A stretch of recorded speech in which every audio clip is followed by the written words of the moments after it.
Le rôle des médias dans l'éducation des populations sur l'environnement. Réflexion.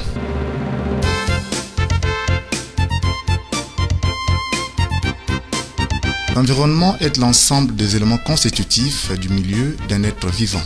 C'est un milieu spécial, un ensemble des facteurs naturels où s'articule l'action de l'homme au plan physique, chimique, biologique et sociologique qui constitue le milieu dans lequel, en un lieu et un moment donné, vit l'homme ou une espèce animale ou végétale.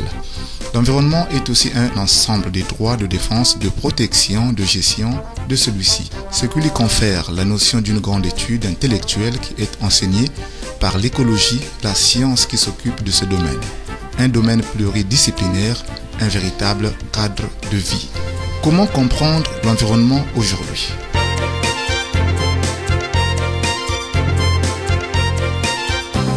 Aujourd'hui, l'environnement n'est plus confondu avec le milieu naturel, mais il englobe le cadre de vie complexe que l'homme a façonné depuis ses origines. C'est pourquoi on parle maintenant de gérer l'environnement plutôt que de le protéger. La conférence mondiale tenue sur l'environnement à Rio de Janeiro au Brésil en 1992 avait consacré un lien unissant environnement et développement. Elle avait montré les divergences qui existent entre les pays développés et les pays en voie de développement.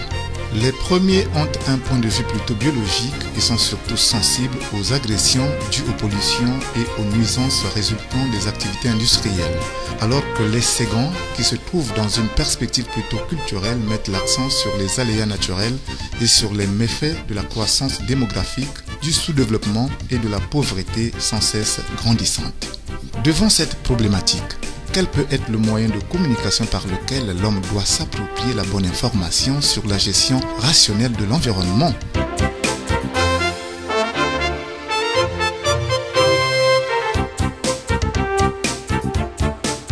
L'homme doit simplement s'orienter vers la conquête de l'information. Que diffusent les médias ? Seule source de diffusion et de publication de l'information viable et fiable, adaptée à tout entendement de l'homme. Qui sont-ils, les médias ?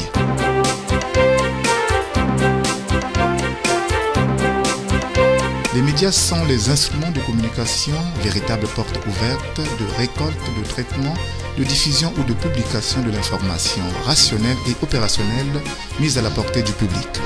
Le média est un canal par lequel l'information est véhiculée ou transmise de la source vers le consommateur. Ils sont de plusieurs ordres ou genres, les médias. Nous avons d'un côté les médias chauds, la radio, la télévision, voire l'internet aujourd'hui, sans ignorer le cinéma. Et de l'autre, les médias froids, qui s'expriment par le biais de la presse écrite. Quel apport peut-on attendre des médias ? Ce qui est sûr et certain est que tous les médias n'ont pas le même caractère de fonctionnement. Les philosophies à la base de leur création sont parfois diversifiées. Il y a des médias spécifiques de musique, de sport, de cinéma, de culture, de politique, de l'économie. Il y a des médias communautaires, des médias religieux, etc., etc. Tout ceci équivaut à la ligne éditoriale que chaque média s'est assignée dès sa mise en route.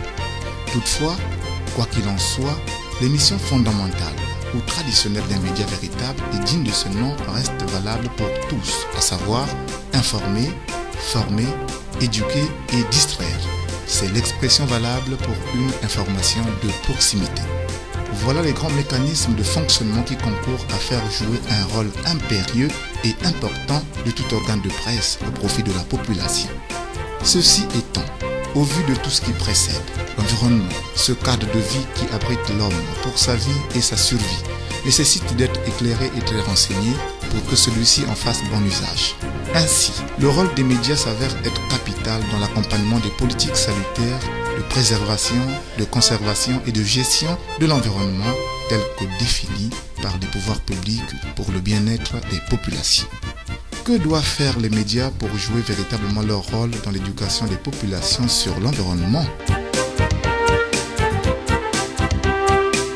Les médias qui restent et demeurent l'unique source de récolte, de traitement, de diffusion ou de publication de l'information doivent s'évertuer à conjuguer des gros efforts non seulement à servir de chevet ou de caisse de résonance les décideurs pour faire véhiculer leur message, souvent assortis de plusieurs échecs malgré moult forums sur l'environnement organisés ça et là. On pourrait citer Copenhague en 2009, Cancun en 2010 et Brazzaville en 2011, où tous les regards du monde entier étaient tournés sur la tenue du sommet des 3 bassins forestiers tropicaux de la planète, à savoir l'Amazonie, le Congo et le Bornéo-Mékong. Une occasion et pourtant exceptionnelle pour faire l'éloge de la forêt, prosaïquement appelée le poumon vert de la planète, mais à jouer pleinement le rôle de 4e pouvoir, le pouvoir d'informer, de former, d'éduquer et d'apporter la distraction saine et rationnelle. Les médias doivent insérer dans leur programme des espaces de sensibilisation, de moralisation et d'éducation concernant l'environnement pour le mieux-être de tous. De donner la parole aux experts, à la société civile, aux peuples qui dépendent étroitement et ne vivent que de la forêt.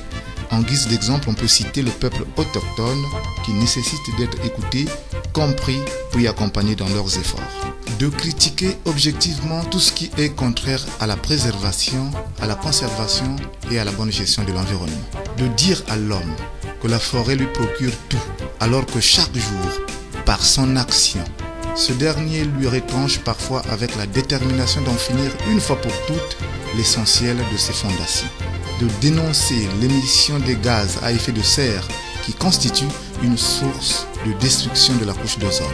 Sachant qu'on ne commande à la nature qu'en lui obéissant, l'homme a intérêt à comprendre que les rapports des hommes et des États doivent être gérés par la raison et la justice universelle, car l'homme étant d'essence universelle.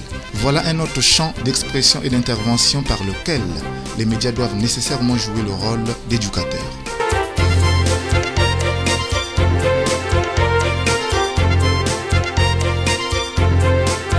L'autre volet, dans le rôle que devront jouer les médias, est celui des suggestions pour une politique réaliste et pertinente dans la gestion de l'environnement.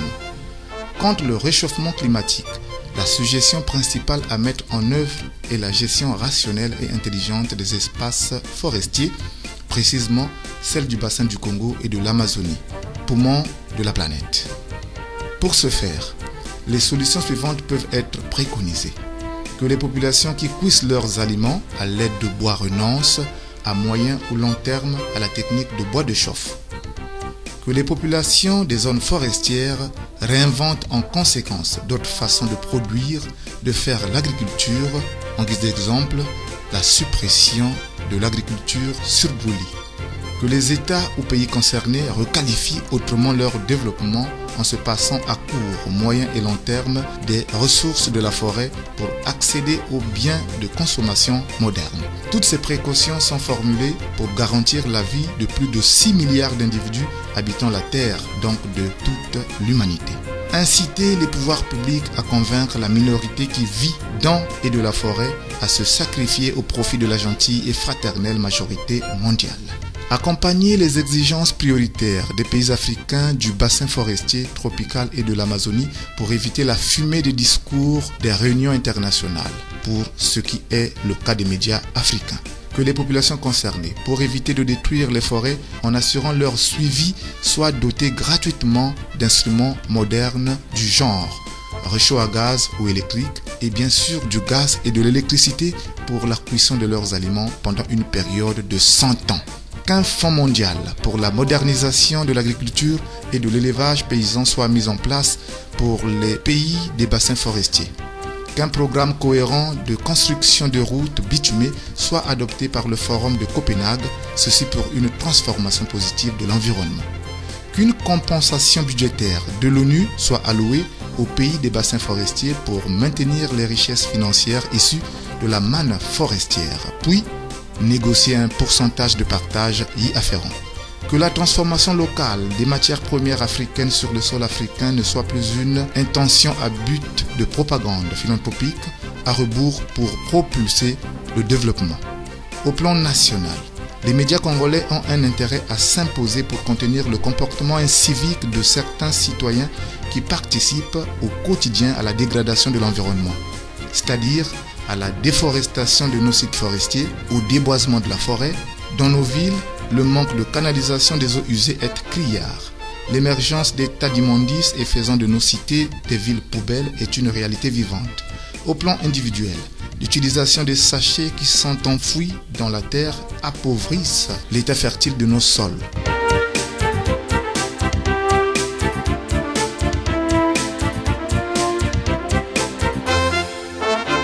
Aussi, l'ignorance continue à gagner du terrain.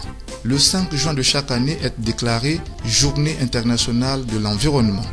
Au Congo, le pays se trouve à cette date en pleine saison sèche, vu le climat tropical qui le caractérise. Mais qu'avons-nous constaté à Pointe-Noire? Un planting des arbres a été organisé par une société de la place, sachant bien qu'à cette période de manque de pluie, rien n'est possible, hélas. Les médias ont donc intérêt à expliquer aux uns et aux autres que la journée nationale de l'arbre est bien fixée dans notre pays au 6 novembre de chaque année. Une vraie occasion favorable pour le planting des arbres qui peuvent s'attendre à une croissance normale, au lieu de distraire l'opinion, car faire comme eux est un gâchis. Du coup, l'éducation sur les problèmes de l'environnement nous concerne tous. Au Gabon, un député de Moanda, Jean-Valentin Leyanga pour ne pas le citer, vient de porter plainte contre la société Comilog pour pollution atmosphérique de l'environnement. L'air est pollué, les espaces verts et les toits des maisons sont devenus noirâtres. Tout ceci à cause de l'exploitation du manganèse. C'est dire ici que nul ne doit être épargné concernant les problèmes de l'environnement.